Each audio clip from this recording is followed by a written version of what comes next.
మనది కానిది మన దగ్గర ఎప్పటికీ నిలవదు. మనదైతే ఎప్పటికైనా మన దగ్గరికి రాక తప్పదు. ప్రస్తుతం ఆ ఇద్దరు మాజీ మంత్రుల విషయంలో ఈ సామెత బాగా వర్తిస్తోంది. వేరే ప్రాంతాల నుంచి వచ్చి ఒకే నియోజకవర్గం కోసం పాకులాడుతున్నారా ఇద్దరు. సొంత పార్టీ నేతల నుంచే వ్యతిరేకత వ్యక్తమవుతున్నా వారు మాత్రం పంతం వీరడం లేదు. అసలు ఆ ఇద్దరు మాజీ మంత్రులు ఒకే నియోజకవర్గం కోసం ఎందుకు ఆరాటపడుతున్నారు? వారికంటూ సొంత నియోజకవర్గాలు లేవా?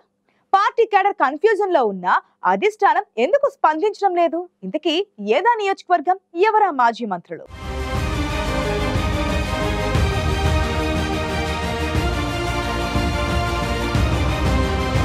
మీ ఇంటి నుంచి మా ఇల్లు ఎంత దూరమో మా ఇంటి నుంచి మీ ఇంటికి కూడా అంతే దూరం.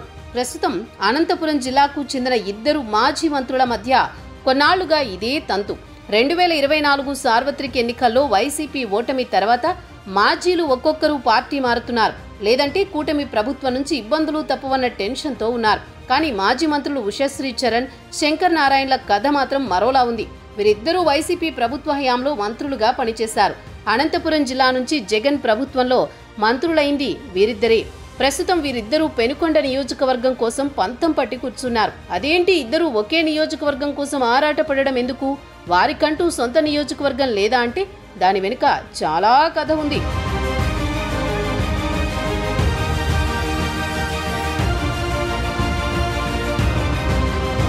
శంకర్ నారాయణ సొంతూరు ధర్మవరం. వైసీపీ ఆవిర్భావం నుంచి ఆ పార్టీలో కొనసాగుతున్నారాయన. సుదీర్ఘ కాలం పాటు వైసీపీ జిల్లా అధ్యక్షుడిగా కూడా పనిచేశారు. ధర్మవరంలో అప్పటికే కేతిరెడ్డి వెంకట్రామిరెడ్డి ఉండడంతో ఆయన మరో నియోజకవర్గాన్ని ఎంచుకోవాల్సి వచ్చింది. పెనుకొండ టీడీపీకి కంచుకోట. గతంలో కాంగ్రెస్ ఉన్నప్పుడు పరిటాల రవి అక్కడి నుంచి ప్రాతినిధ్యం వహించేవారు. పరిటాల రవి హత్య తర్వాత పార్థసారథి తెలుగుదేశం పార్టీకి పెనుకొండలో బలమైన నాయకుడిగా ఎదిగారు. కానీ కాంగ్రెస్ కి సరైన నాయకుడు లేకుండా పోయారు. వైసీపీ ఆవిర్భావం తర్వాత కూడా ఇదే పరిస్థితి. అందుకే శంకర్ నారాయణ పెనుకొండని ఎంచుకున్నారు. అందులోనూ కురుబ సామాజిక వర్గం శంకర్ నారాయణకు బాగా కలిసొచ్చింది. 2014లో ఓడిపోయినా 2019లో పెనుకొండలో గెలిచి టీడీపీ కంచుకోటను బద్దలు కొట్టారు శంకర్ నారాయణ. క్యాస్ట్ ఈక్వేషన్స్ లో అదృష్టం కలిసొచ్చి జగన్ కేబినెట్ లో మంత్రి కూడా అయ్యారు. 3 ఏళ్ల పాటు మంత్రిగా కొనసాగిన శంకర్ నారాయణ మంత్రివర్గ పునర్వ్యవస్థీకరణలో పదవి కోల్పోయారు.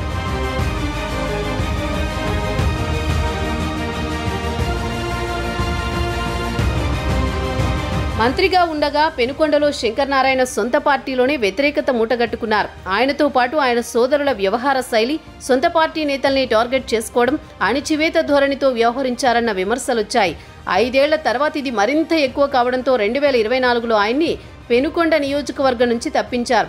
అయితే పార్టీకి విధేయుడిగా ఉండడం, బీసీ కావడంతో శంకర్ నారాయణకు అనంతపురం పార్లమెంట్ టికెట్ ఇచ్చారు.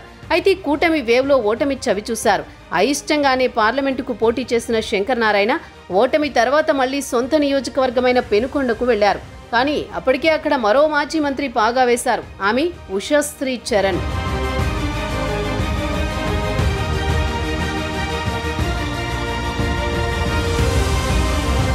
ఉషశ్రీ చరణ్ 2019 ఎన్నికలకు ముందే యాక్టివ్ పాలిటిక్స్ లోకి వచ్చారు. కళ్యాణదుర్గంలో సరైన నాయకత్వం లేకపోవడం, కురుబ సామాజిక వర్గ నాయకురాలు కావడం ఉషశ్రీ చరణ్ కి కలిసొచ్చింది.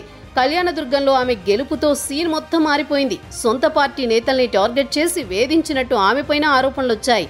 ఆర్థికంగా, ఆస్తుల పరంగా, పదవులు, ఇలా అన్ని విషయాల్లో సొంత పార్టీ నేతలను టార్గెట్ చేశారనేది ఆమెపై ఉన్న ఆరోపణ.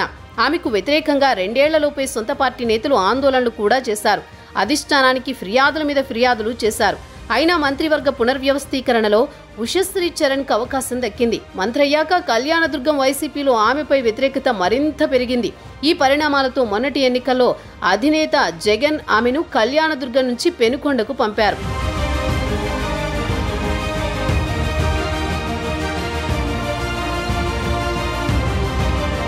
పెనుకొండలో అడుగు పెట్టకముందే ఉషశ్రీ చరణ్ పై వ్యతిరేకత మొదలైంది. ఆమె నాయకత్వం వద్దంటూ పెనుకొండ వైసీపీ శ్రేణులు నిరసనకు దిగారు. అయినా మొండిగా వెళ్లి కొత్త చోట పోటీ చేశారు ఉషశ్రీ చరణ్. చివరికి భారీ అపజయాన్ని మూటగట్టుకున్నారు. ఫలితాల తర్వాత సొంత నియోజకవర్గం కళ్యాణదుర్గం వెళ్లాలని భావించారు. కానీ అప్పటికే అక్కడ మాజీ ఎంపీ తలారి రంగయ్య పాగా వేశారు. దీంతో ఇప్పుడు ఉషశ్రీ చరణ్ కూడా పెనుకొండ నియోజకవర్గమే కావాలని పంతం పట్టారు. మాజీ మంత్రులైన శంకర్ నారాయణ, ఉషశ్రీ చరణ్ ఇద్దరూ పెనుకొండే కావాలంటున్నారు. కానీ వీరిద్దరిని వ్యతిరేకించేవారు, సమర్థించేవారు కూడా పార్టీలో ఉన్నారు. అధికారంలో ఉండగా సొంత పార్టీ నేతల్నే లెక్క చేయకపోవడం, స్వలాభం చూసుకోవడం వంటివి వారికి ప్రతికూలంగా మారాయన్న అభిప్రాయం వ్యక్తమవుతోంది. ముఖ్యంగా ఉషశ్రీ వైఖరినైతే తీవ్ర విమర్శలున్నాయి. అయితే ఈ పరిస్థితుల్ని సెట్ చేయాల్సిన అధిష్టానం మరో ట్విస్ట్ ఇచ్చింది.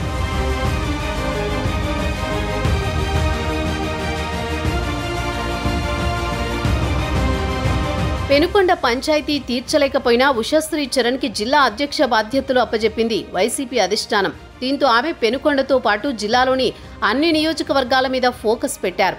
కానీ పెనుకొండలో మాత్రం పరిస్థితిని సెట్ చేసుకోలేకపోతున్నారు. పైగా ఇక్కడ ఏ కార్యక్రమం చేసినా పార్టీ నేతలంతా రెండు వర్గాలుగా చీలిపోతున్నారు. శంకర్ నారాయణ, ఉషశ్రీ చరణ్ చెరో చోట కార్యక్రమాలు చేస్తున్నారు. ఉషశ్రీని పెనుకొండ నుంచి సాగనంపేందుకు ఇటీవల శంకర్ నారాయణ వర్గం రహస్య సమావేశం నిర్వహించింది. శంకర్ నాయకత్వమే కావాలంటూ పార్టీ అధిష్టానం దృష్టికి తీసుకువెళ్లే ప్రయత్నం చేశారు.